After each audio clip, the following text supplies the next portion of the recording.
Welcome back, everyone. Today I have another video. This time we're doing Zoro as we just got out of the ban list, and it just got. I don't think it got hit per se. It's just that it changes, the format changes, and everyone is trying to find out what's the best Zoro list. And I'm here to tell you there's no one specific Zoro best version of the deck, because I'm gonna show you 3 different lists today. And I think each one has its own advantages versus different scenarios where the other ones don't, right? So this is reminiscent. This first one is reminiscent to what got first at the regional recently, where it's playing 3 searchers, 3 one-drop searchers, and then you pump them up with the with Makino, with Magra. You get this guy to pump your leader to be really aggressive. You have your Vista so you can KO the small creatures, and they cannot pressure your small Isos and Namis and Makino back easily, like they have to waste an attack on them. And you have your rushers at the end of all of that to finish the game. And just the one of Radical Being, because why not add a little bit of defense at the end, just to round up the deck. This version of the deck is very aggressive, and yeah, it is very good, but it's also very fragile. As you can see, the only line of defense that you have on this type of deck is going to be the Radical Beam. And the deck is comprised to how many of the cards that replace themselves can you draw to make the deck efficient. So if your hand doesn't draw any of the Namis, Iso, or the Dan, your game is going to go very poorly, because you don't apply enough. Like, you don't replace your hand enough, and then by the time they kill the Nami or they do anything to your attackers, you just don't have a hand to defend yourself. And then once they start attacking the leader, you're gonna notice how much punishing that is, because if they attack you for 7, then you have to discard 2 cards. You also have to play cards into the board, so it becomes a race, and a race that you're probably not gonna be able to win at that point. And but if you draw a lot of those and then you pump them up with Magra and they're forced to attack your winning creatures, that's where the advantage of this list lies on. Like, if they're able to just replace their cards and the opponent is forced to attack your cards instead of your leader, or you defend your leader early on, then that's how you get advantage out of this list in general. That's what I think about this one. And I think it's good, but I don't think this is even the list for me. But let me go into another one and see if this is better for you. Now, this is the one that I've been playing personally. This one is more like value centric, not so much removal heavy, but it's just like value here and there, and with a little bit of defense. So what I'm trying to do here is using Nami to search, Nami and Boogie basically, to search everything that you have in the deck, like all the extra cards that you can get. And if I'm expecting an aggressive format, I want to play Marco, because Marco is just really good in the mirror, basically, what it comes down to. Because you just get to KO something, and if you have a threat that just doesn't die easily, then you can attack for 7 their leader, and that's something that they're going to have trouble defending, right? Every time that you attack for 7 with the leader is really good. And it's the same with Zoro. Zoro for 1 energy, you attack for 7. So these 2 cards is basically how you win the game early on, right? Now that you don't have the top end on white here, at least not on this deck that I'm playing right now. And important for this deck is just well, it's just you're a very toolboxy deck at this point. You have your early aggression on these cards, you have your mid-game aggression on these cards, and you have your removal on everything else, and you have a jumble just in case you want to go for game. You have decent removal on these cards, so you have a lot of ways to interact and adjust to what the opponent is doing. That's why I like Gordon. Gordon works in that angle very well, especially if you combine it with something like Marco. But just as a removal piece that you can attack with Magra, for example, you attack with Gordon, then you also get to bottom deck something, make it minus whatever, minus 3k to something in the field, and then you can Fire Fist, you can use Marco, you can attack it with some of your winnies, because the card is going to be super low on stats. So it allows for a lot of versatility, which is something that I like a lot when I'm trying to play my decks. So this is something more of what I would play, and this is what I have like in recorded for today. I have games for the first list and the second list, but I'm gonna show you a third one. Let's go into it. All right, this one I don't have much game. I don't have gameplay for today. Actually, I haven't tested it that much, but it's something that attacks for a different angle. I mean, it's using the ISO searcher as your main engine to find everything else. And this one is more like removal heavy. And again, it works very well if you're expecting a lot of mirrors, because your top end is gonna be Marco, and still Marco, Zoro I think are the lifeblood of the deck. Although Zoro is not gonna be searchable on this one, but you play a more like a mid-range deck where Vista, Marco, and Teach are gonna be like your core pieces. And I'm only playing 2 Teaches because you do have a lot of searching in this in this version that I presented to you right now. And you're still playing the Gordon for that removal. I like Tack on this deck, on this specific deck, because you can sack it to Teach, and it's just a good piece that you can attack like for a big number at any point, and it just becomes a really useful unit at that point. And if you don't need to attack for a big number, you can just attack for like a regular number and have the opponent force him to attack it. So it is very versatile in that end, and that's why I wanted to keep it. If you maybe want to play another Teach for something else in the deck, I can see that too, to make it more consistent. Like this 2 cards combo is very good, right? But besides that, it also plays the Whitebeard, because you are able to play the one-offs that just got banned because you're playing the ISO searcher. So you're gonna see those cards more consistently, and it allows you for more defense, more versatility, even more versatility, right? And it has good removal on Marco and Vista, and even Fireface if you want to use it that way. Maybe you can take out the Fireface for another Teach. I could also see that happening. So it's something that I want to try. If someone want to see this list in action, I mean, I need to have a lot of like comments that people want to see this third one in action for me to actually make another video on this one. But yeah, it's just more options that you have. You don't need to like focus on one thing. You can build the deck to whatever is better for you, whatever you feel more comfortable with, because ultimately that's what's gonna win you games, not copy and paste the same list that everyone is doing, right? But yeah, let's go and see some gameplay for today. Okay, and this is the matchup that I wanted to showcase. I think I'm gonna go first though. As I think the removal is gonna be really good, and Boogie is actually very nice versus this deck. We're gonna get the Fire Fist here. It would allow us to, as soon as we get another extra card, it would allow us to deal with 2 things and maybe win the game. Iso does deal with the Boogie for what it's worth.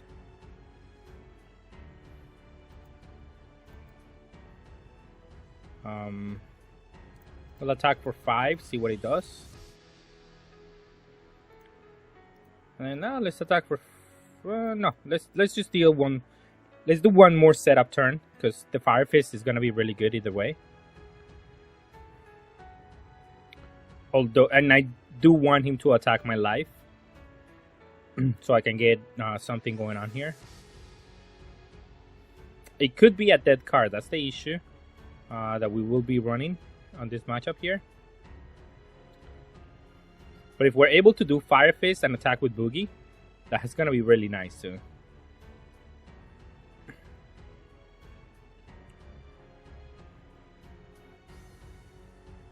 We'll see what we can do here.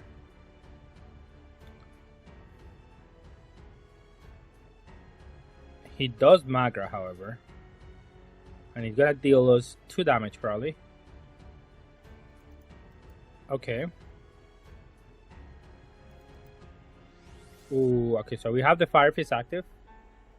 We just have to deal with the ones that can deal with the Boogie, and those will be everyone. No, this one doesn't deal with the Boogie. So here's what's gonna happen. We're gonna do, ooh, that's actually very nice.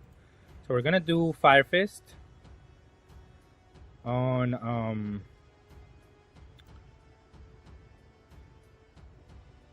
let me see. on both Nami. Okay, no. Nami on this one. Then we're gonna attack with... Let me think. I think we'll do Brook. And then I'll attack here. And all of these are slash characters, so they don't deal with Boogie. And then we're gonna attack for 6 and 7. And 6 and 7 here. And then any rush character doesn't deal with Boogie. Although we didn't deal with the Dadan for what it's worth. But I think it should be fine. We have the board control, I think. And if we get another card that we can use Fire Fist on, I think we pull ahead there.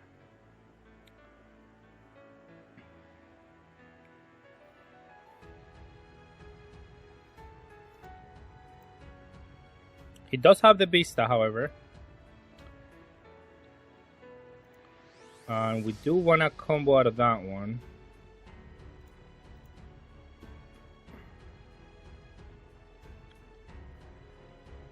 They might have some way to remove our board here. They could also be playing their own Fire Fist for what it's worth. Here, this one. Actually, this is kind of perfect right now. Marco will deal with this one, I guess. And then I'll attack here.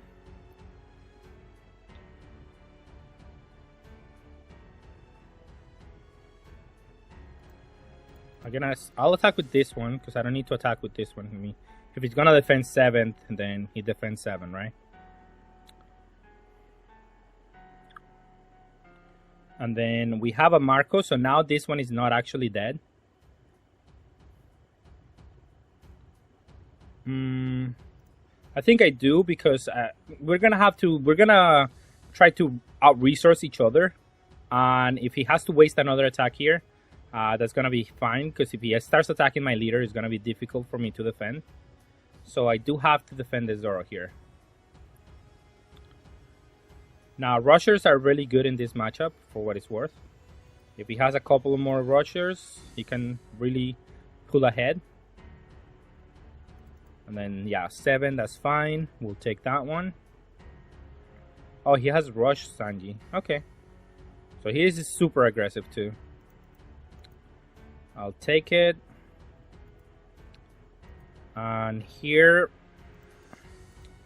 I'm definitely going to attack for 5 into this guy. 6 into this guy.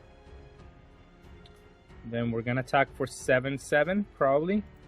And then we have to survive one more turn.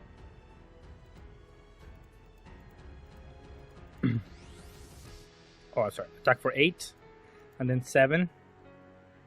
And here we just have to survive this one more turn. And it should be fine. We should be able to go for a game. Next turn, they probably don't play that much defense. Because they seem to be very aggressive. So next turn they should definitely probably just succumb to, yeah, and he's playing the Machinas too. So he's trying to go for a game himself. And it just comes down to this one probably. Yeah, this is the one that I have to out-combo. Or I can just out-combo the leader, depending on how big he goes on each, either or.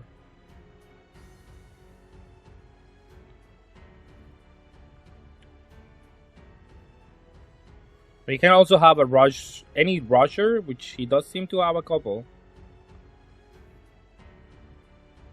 Could be a problem too.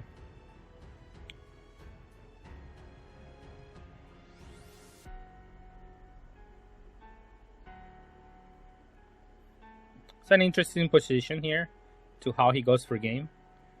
We do have triggers that are live, and we can get a couple of counters here too.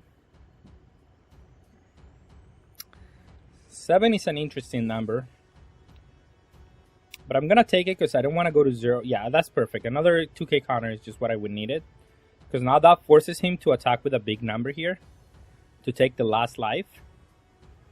And then we might be able to just out-combo that one. But he cannot just attack for 6k here. He needs to attack for like 7. and I can out-combo that one, and then maybe I can out-combo the Zoro. Yeah, exactly what I was thinking. We'll combo the Brook. And then he has to connect with another one, and that's not right. Now this is, he could do another Makino. Let's see. I want to bait him into going all in. I'm just calculating if I can out combo this one. Magra right now is a 6k with Makino. It becomes a 9k. I would need to have a 1k out of life. So yeah, it's not worth it.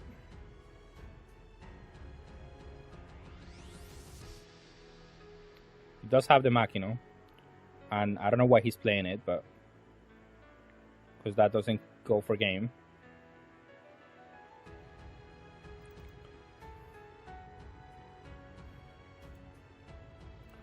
And here we're just gonna attempt to go for game. We can go for 7 here. Actually, just 9. 9 and the rest on Zoro.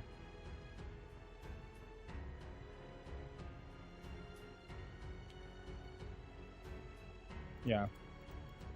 No need to do anything else. Just 13 on Zoro. And we win there. Yeah, I mean, it is what it is. This deck does play 0 defense, so it's what happens when you have 2 energy up, and then they have to find a way to actually go for game. So it is more difficult that way. So that's why this version could have a little bit of an advantage over this one. Being able to Fire Fist also helps a lot, as you're able to set up your own board. Playing Marco that actually revives is actually very nice. If I wouldn't draw my Marco earlier on, it would have been much better, because this one actually pressures the leader like 7k every attack, and then he cannot do this Makimo play like freely. It's a lot of things that could definitely would have happened here, and would have made this matchup a lot better for me. Yeah, I mean, it is what it is. It is the nature of the matchup, right? Okay, and we're gonna play against Zoro. I mean, against Ace. This matchup is allegedly a bad matchup, right? We keep because we have 3 Zoros. We might as well get the third one actually.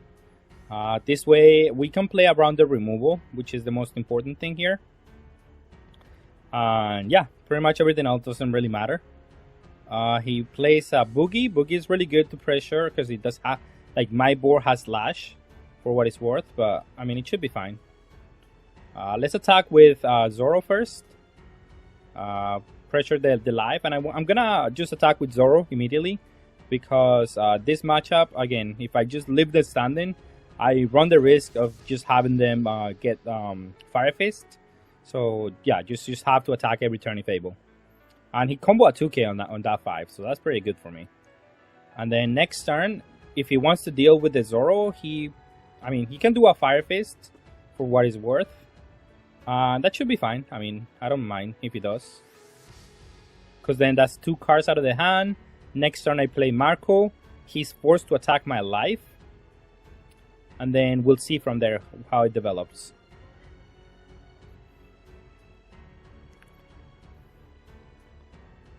And then, is he gonna attack my Zoro? I think he might attack my Zoro.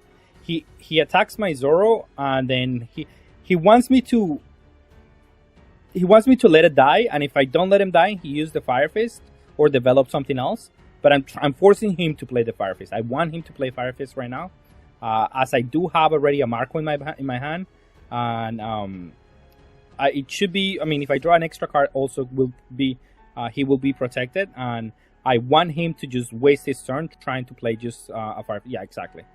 This is what I wanted him to do. Now, drawing that Diablo Jumble is gonna allow me to protect my Marco.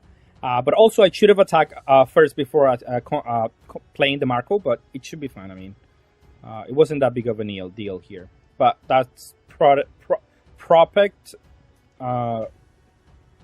like gameplay here. It would have been to just attack there. He uses the field spell, trying to get something else. He goes on Red Hawk. Red Hawk is fine. Not much of a problem. Like, he didn't do anything else, so I'm okay with this. Attacks for 7. Definitely just take that one.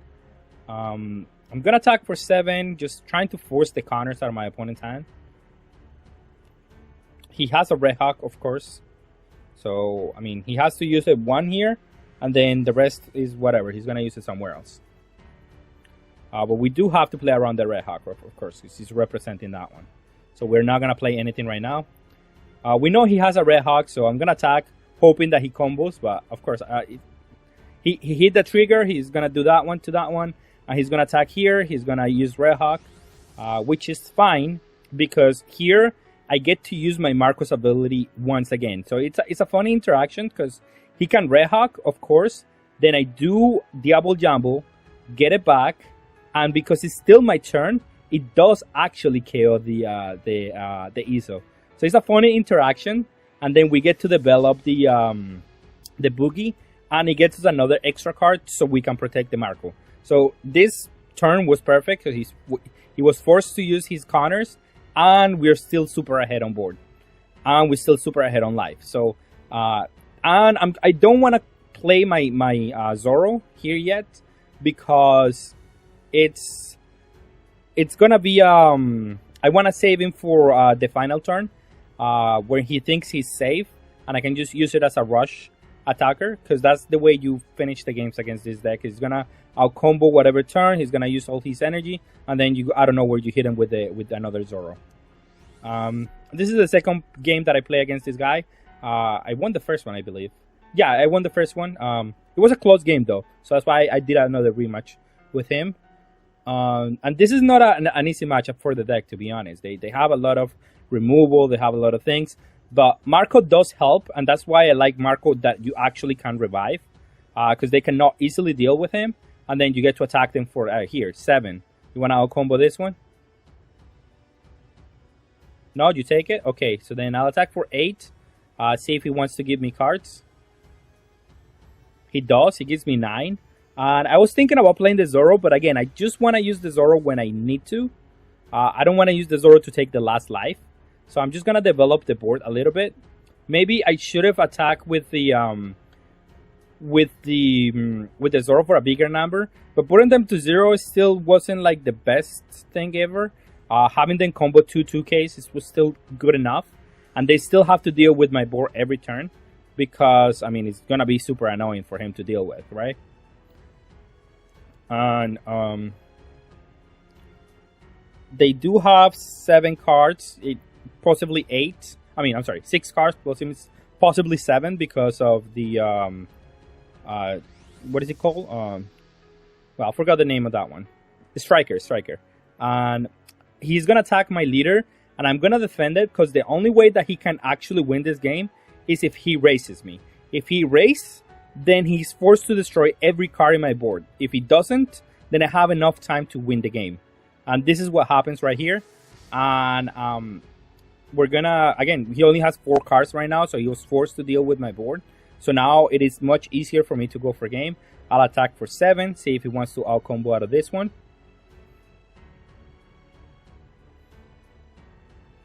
Okay, so he does the guard point, so then now I can attack for like 8. See if he wants to combo out of that one, and if he does, then I'll do some other play, and I still save the Zoro for like next turn. Maybe I do like Jet Pistol on a Marco or something like that. But because he didn't do it, then we get to just win the game here.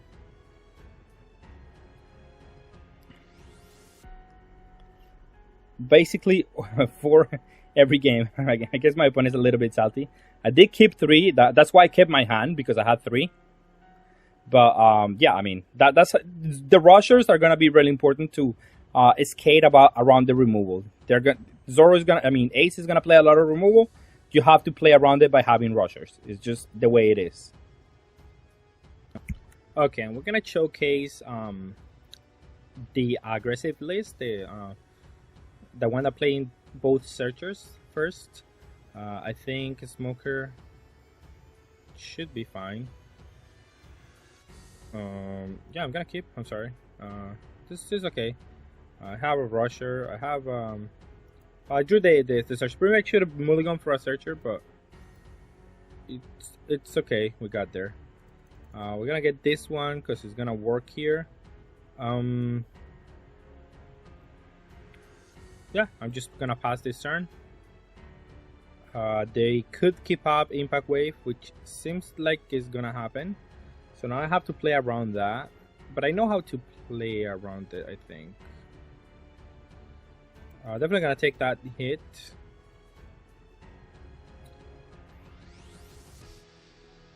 No, he's not gonna play around it. Okay, sure. That makes my play a lot better. Because I can play Vista if I want to, but I can also play this guy. I think this guy is very good right now. Ooh, much better. Two of them. Is that what I want to do? Let me think. I can play Vista, destroy this next turn, play Magra, and have two of these guys out. I think that works. Yeah, I like that. And then have them both have a Zoro. And then attack with this one. We're just setting up here. Next turn, I'm going to do Vista and Magra and attack with everything. And that should be able to control his board like pretty well. And then force my opponent into attacking everything in my board. Okay, I have to take that one. I don't have too much defense. It's something to keep in mind. So comboing early is probably the best thing that I can do. But right now, I just cannot. But ideally here, we're able to stabilize pretty quickly. Let's see.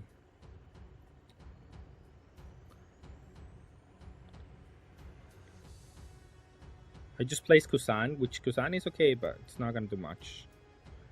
We're going to play Vista. Use this one to give one here. We're going to play the Magra. Give Iso a bump. We're gonna attack for 5. I mean for 6. Then for 5. No, we're gonna attack for 6. Why not? We're just gonna attack for 6 on everything. And we're just gonna pressure my opponent's counters here. Yeah. Wait. Hold on. Oh, I already gave one to Zoro. So I'm gonna attack for 5. And for 6. Now, if he wants to attack my cards here, that's fine. I use them as defense right now. And I can just keep replacing my board. But I have a wide enough board here to where my opponent has to either attempt to go for life, which if I untap with this board is going to be very bad for him. So I don't think that's going to be the case. Oh, he might, actually. Might just think this is a race. Might be correct on that, but oh no, he just attacked fine. I was not gonna protect that one for sure.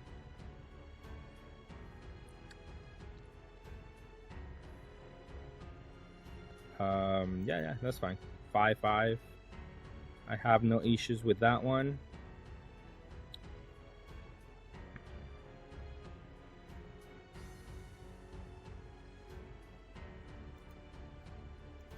Now, I will play this one here. Let's attack here, see what he wants to do.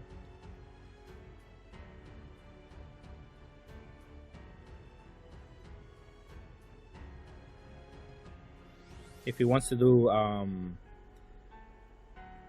Impact Wave, that should be fine. Yeah, I'm just gonna lose. Yeah, okay, that's fine. And then let's do Luffy. Let's do 7. Let's attack that one. I just want to get rid of any kind of like removal or pressure that he's got going on for himself. And then here we could get Isho, and that would suck, but it's fine. It's not the biggest deal. I still have a good board here that I can start attacking my opponent. Okay, Sakatsuki is annoying for sure. And I do have to out-combo out of this smoker because he has to attack my board. Or at least, like, yeah, I have to force him to do that.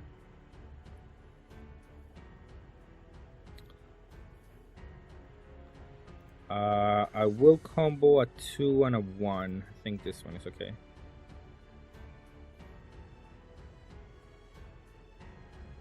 Oh, yeah, that's fine. Either way, it's correct.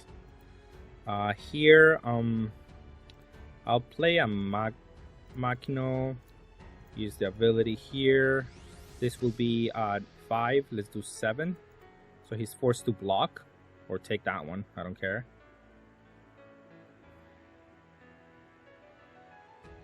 Yeah, okay. So now we KO that guy.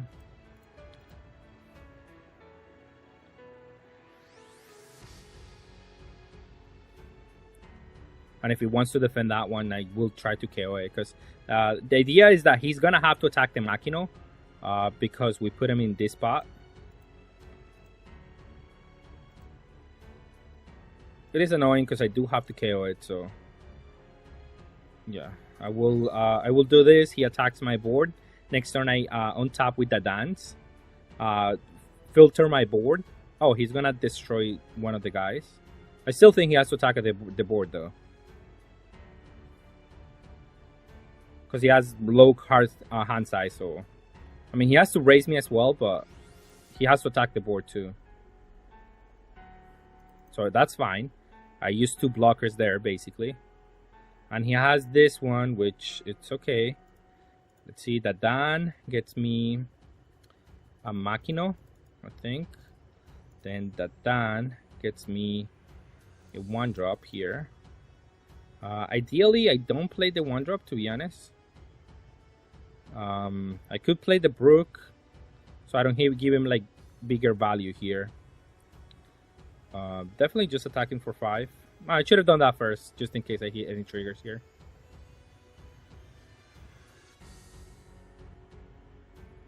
But I have enough counters here to I have to kind of combo the play the 1-drop, because I have to play through whatever this is. And then yeah, let him go. And we have enough life here. I don't think he can go for game. And next turn I'm gonna try to save the Machino so I can go for game. Let's see if this is enough for him to survive. He already used 2 impact waves, so I feel okay. He has 2 cards in hand and a blocker. I have 3 attackers. It will come down to this. I have to take 3 life here, but yeah, this is what I don't like about this deck. It's just like at some point, they will race you, and you really don't have any defense. This would have been amazing in this matchup, by the way, but never got it. And then I don't know why is he attacking with this much energy. I guess he wants to put me to 0, but I'm gonna take all of this. And you're just giving me the opportunity to get a rusher. And now we have a lot of avenues to win this game, actually. So here's what's gonna happen. I'm gonna attack for 5, because now I have a rusher, and a rusher I think does it. But let's attack with the hold on, let me see. Let's attack with the buffed up Sunny, as his 7k. Let's see what he wants to do. If he wants to take it, I just attack with everything with my Zoro. With my Luffy. He took it. Oh, he's trying to decide on the trigger.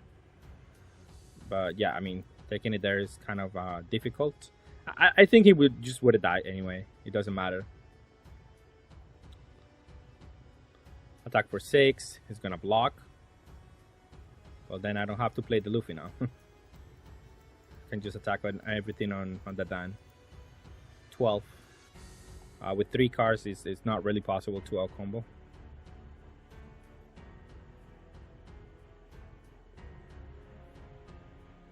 If he had to block that one, yeah, it's just not possible. I mean, it's very aggressive for what it's worth. And I think if I would have drawn Marco, I would have been much in a better spot. Although he can just KO it with this one, and you should, by the way, because usually don't have any defense there.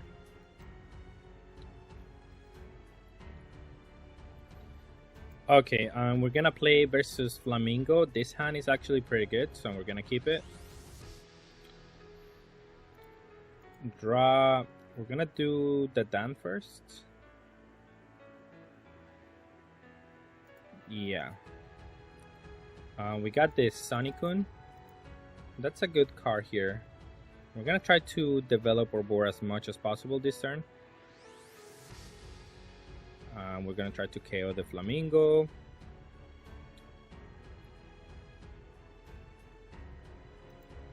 Definitely take it. No trigger. That's a good card here. And we're gonna play this guy. Use his ability. Attack into the Zoro. I think he's gonna let it die. Let me see. But then next turn we're gonna get the law if he doesn't block with the law. That's great. I'm gonna play a Searcher here for a 2k counter. We're gonna play the Sunny-kun because it does actually deal some damage here. So I'm gonna just pass. We have developed a board. Now next turn I can play a Marco, destroy the 1-drop, attack whatever he plays, and we should be okay. That's a good one though, because he can deal with it if he wants to.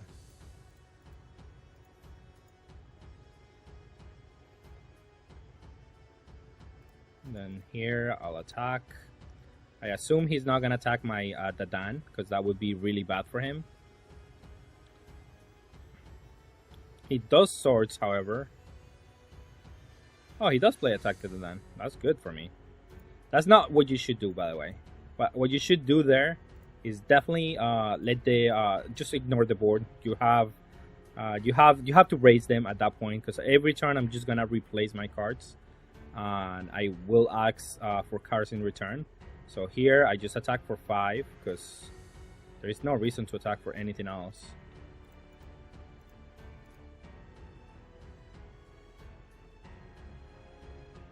And he doesn't have anything, so now I attack the leader with everything here.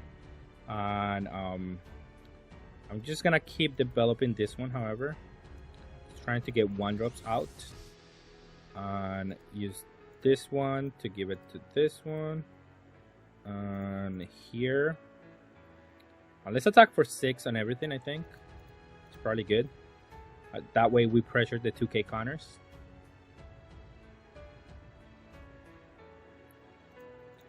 Well, this one is going to attack for 5, so not much of a change, but he's just taking everything. So I'm okay with that. He's going to attack my board, but then next turn I'm going to keep pressuring every turn. And every 1-drop that survives is just going to be... So he has to decide if he wants to let one of the 1-drops survive. And it's just too much value. If he's locked into this cycle of attacking my 1-drops or attacking my cards, I am gonna win. That's what I was saying. At that point, the board had been lost. You have to raise them, and you have to take cards out of the opponent's hand, because here I'm just gonna replace my board infinitely, and yeah, just gonna now get 0 value out of all of this. And then play an ISO, see if we get no, we did not, but I guess here we're gonna we'll play another one, I guess. Why not? And then we're gonna attack for big numbers, I think. 7 here. He just out combos with that one. Okay. Well, let me see. Down here.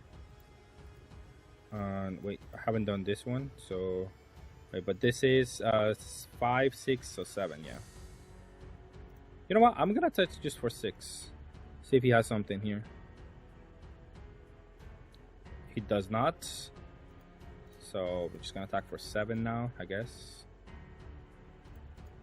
Because that way we can guarantee the kill on her, which is the most important card that he's got for sure. And then the remaining here, attack for 7. He doesn't have any play, and then yeah, I mean, if he keeps attacking my board, I just replace it. It's just that simple for me.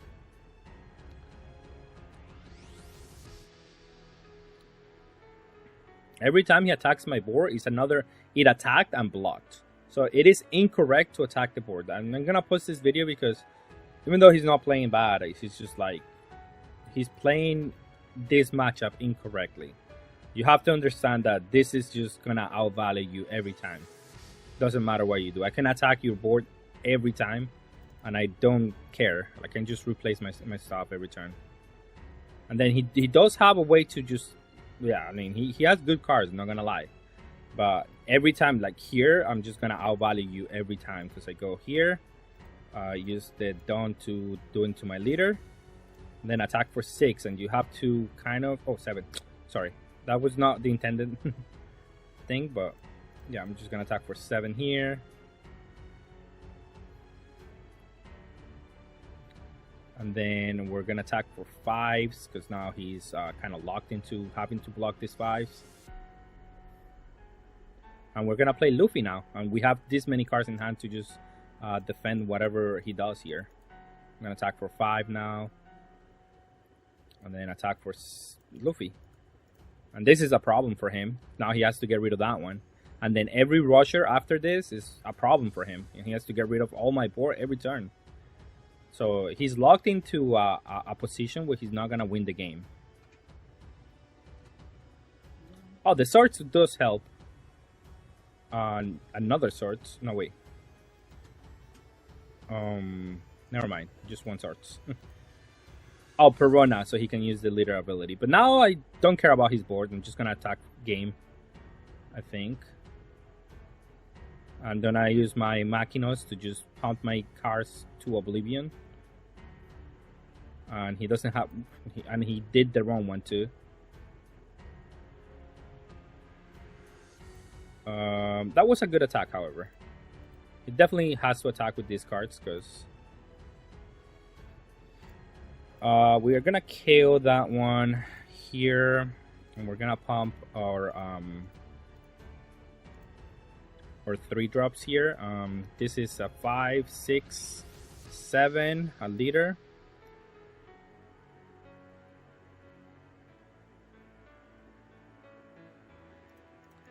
A leader,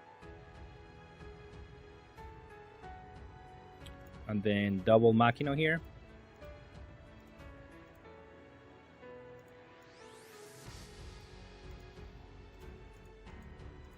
To go for game, 10k. And that's the nasty thing about Machino. It's just every time they can just go, you can just stockpile them, and at some point you're gonna be able to just go for game. This is not a bad matchup for Flamingo, I don't think so. It's just you needed to play it differently. Okay, and for final thoughts on the deck, I do think Zoro is gonna be very powerful. Don't get me wrong, I think it definitely has a strategy where not many decks can deal with it like efficiently, because it's too many 1-drops that they can just pump and you are forced to attack them sometimes just to not fall too far behind. So it's just you need to also learn how to play against Zoro, because it's not that difficult, and you also have to build your deck to be like, if you're expecting there's going to be a lot of Zoros, you also have to build your deck to have a decent matchup against Zoro, because you cannot be so greedy and expect to do well against Zoro, right? You have to play a lot of small creatures so you can trade back and forth with the creatures that you're going to play. And then you also need to find out when is exactly the time that you need to forget about the creatures and just attack the leader. It's time to put you in a clock and try to win the game that way. It's usually how it works against Zoro. And if you're a Zoro player, you need to find out when you need to defend your leader, which is very important. Early on, that matters a lot. And then later on into the game, when to take a damage, when to... that's the most skillful part about Zoro. It's just when to take a damage and when not to take a damage. And as well as how to attack, what numbers are the best numbers to attack with the creatures that you have on board. That's going to be the most meaningful things that you're going to do when you're playing Zoro, basically, is what it comes down to. With that being said, thank you all for watching, and have a good day.